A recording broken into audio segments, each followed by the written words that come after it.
Professor Margot Hillel. I'm the Acting Dean of the Faculty of Arts and Sciences here at Australian Catholic University. My substantive position is the head of the School of Arts and Sciences in Victoria.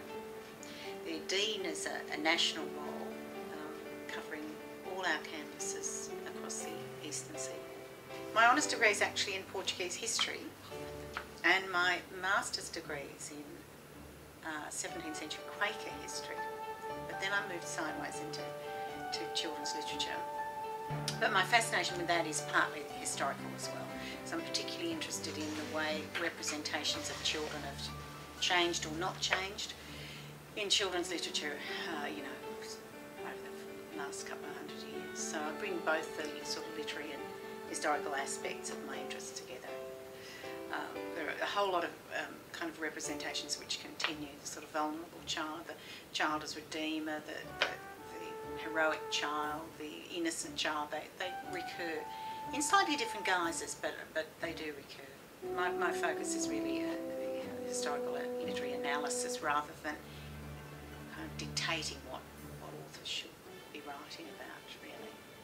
But I think it's important that young people are taught to unpack things a bit and learn to read more critically, to make their own choices about what they're reading.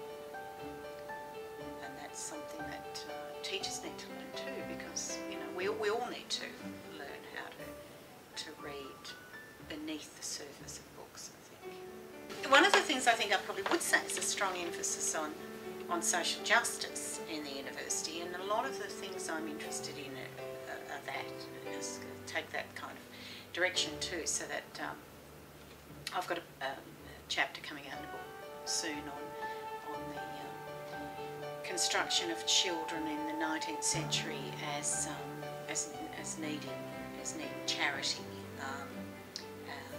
and one on children as refugees in Australian children's picture books particularly, and I recently gave a paper in California on children at war in children's books. So I am very interested in those kinds of social justice issues and the way the literature for children picks them up and reflects them and reflects on them too. So children's literature is actually often highly political, which people tend to either overlook or ignore. There's always been a publishing industry here since 1841 was the first children's book published in Australia. So there's quite a long history, but it's certainly true to say that the majority of the books we got here for a long time were British, with British values and British sort of settings and subject matter and so on.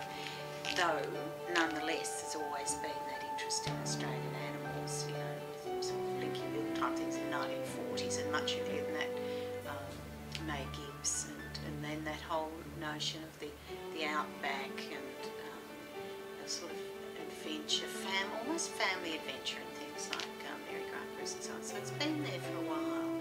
But certainly since the 70s there's been a huge explosion in picture books,